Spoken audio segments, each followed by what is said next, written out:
Hello everyone, good morning. তো দেখো অনেকদিন বাদে আবারও চলে এলাম একটা নতুন মিনি ব্লগ ভিডিও নিয়ে। তো যাই হোক, চলো স্টার্ট করা যাক। এটা ছিল দশমীর সকালের কিছু মুহূর্ত। তো তোমাদেরকে শেয়ার করবো বলে কিছু ভিডিও ক্লিপ নিয়ে রেখেছিলাম, কিন্তু শেয়ার করার টাইমই পাচ্ছি না। অ্যাকচুয়ালি ভয়েস দিতেও পারছি না, এডিটও করতে পারছি না। অনেক ভিডিওই আছে পুজোর, কোথাও বেরোয়নি। তবুও আমাদের এখানকার মানে আমার বাড়ির পাশেই তো একদম পুজোটা হচ্ছিল। তো কিছু কিছু ক্লিপ নেওয়া আছে, কিন্তু শেয়ার করতে পারিনি কিছু কারণবশত।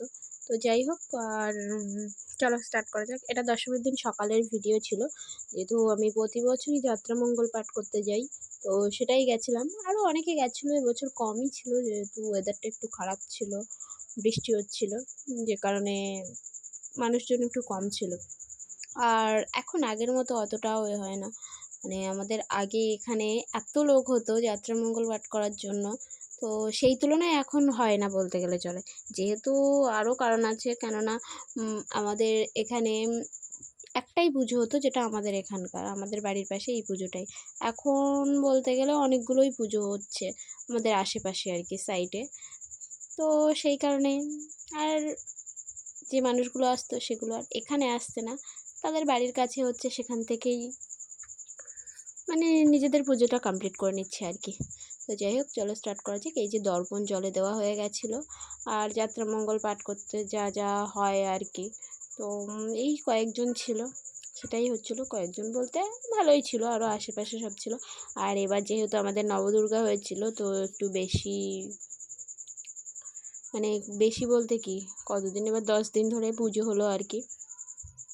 তো এই যে সব আরতি টারতি করা হচ্ছিলো, সেটা তারপরে মানে কি করে বেশ, সেগুলো অতগুলো আমি বলতে পারছি না, অতগুলো শেয়ার করতে পারছি না আর কি। তো জানো না, আজকে বলছি, সেদিন দশমীর দিন ঠাকুরমশাই সব কমপ্লিট হয়ে যাওয়ার পর, দর্পণ জলে দেওয়ার পরে নিজে যখন বেরিয়ে যাচ্ছে, তখন বলছে সবে মানে মা দোলায় উঠেছে। যেহেতু এবার দোলায় গেছে, খুব খারাপই গেছে, তো দোলায় গেছে, এবার শুরু হয়ে যাবে।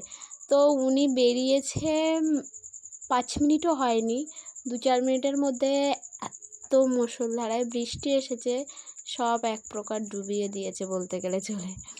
তো সেখান থেকে নিয়ে প্রায় ঘন্টা 2 খুব পরিমাণ বৃষ্টি হয়েছে। তো সেটা তো আর শেয়ার করতে পারলাম না, যেহেতু ফোনটা নিয়ে বোন চলে গেছিলো সেই মুহূর্তে। তো আমরা তো সিঁদুর খেলবো বলে এবার সিঁদুর খেলতেও পারলাম না। এই যে এটা যাত্রামঙ্গল পাঠের যে মানে পুরোটা রাউন্ডে ঘুরতে হয় যে যাত্রামঙ্গল পাঠ করার জন্য, তো সেটাই করছিলাম। তো ভিডিও ক্লিপটা আমি নিতে পারিনি, আমার একটা ফ্রেন্ড নিয়েছিল, তার থেকে নিয়েছিলাম। তো লাস্ট এই যে পা গুনে যাওয়ার যে ব্যাপারটা ছিল, তো সেই রিচুয়ালটাই করছিলাম। আর কারা কারা এই নিয়মটা করো অবশ্যই জানিও কিন্তু কমেন্টে, হ্যাঁ।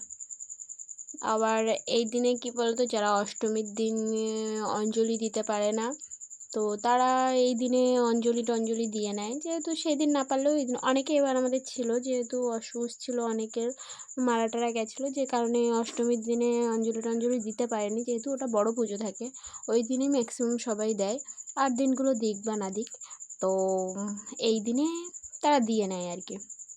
তো সেখানে এরকম অনেকেই ছিল যে অষ্টমী দিতে পারেনি বলে দশমীর দিনে এসে সবটা কমপ্লিট করে নিয়েছে। তো এই যে সবাই পা গুনে যাচ্ছিলো আর কি, এটাই ছিল লাস্ট।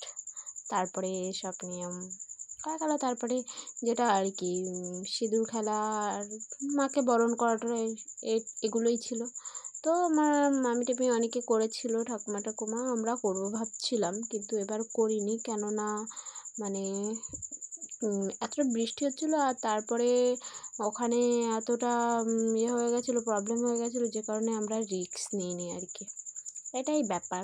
অনেকক্ষণ বসেছিলাম বরণ করব বলে, কিন্তু করতে পারিনি। এই যে তারপরে মামিরা বরণ করছিল, ওটাই দেখছিলাম। আর তারপরে সবাইকে মিষ্টি মুখ টুক করাচ্ছিলাম, মিষ্টি মুখ টুক করিয়ে বাড়িতে চলে এসেছিলাম। তো বাড়িতে এসেছিলাম বলতে কি, ওখানে আমরা বললাম না বৃষ্টি চলে এসেছিলো, 1-1.5 ঘন্টা আটকে বসেছিলাম। তো যাই হোক, টাটা সবাইকে, ভালো থেকো, সুস্থ থেকো, আবার একটা নতুন ভিডিও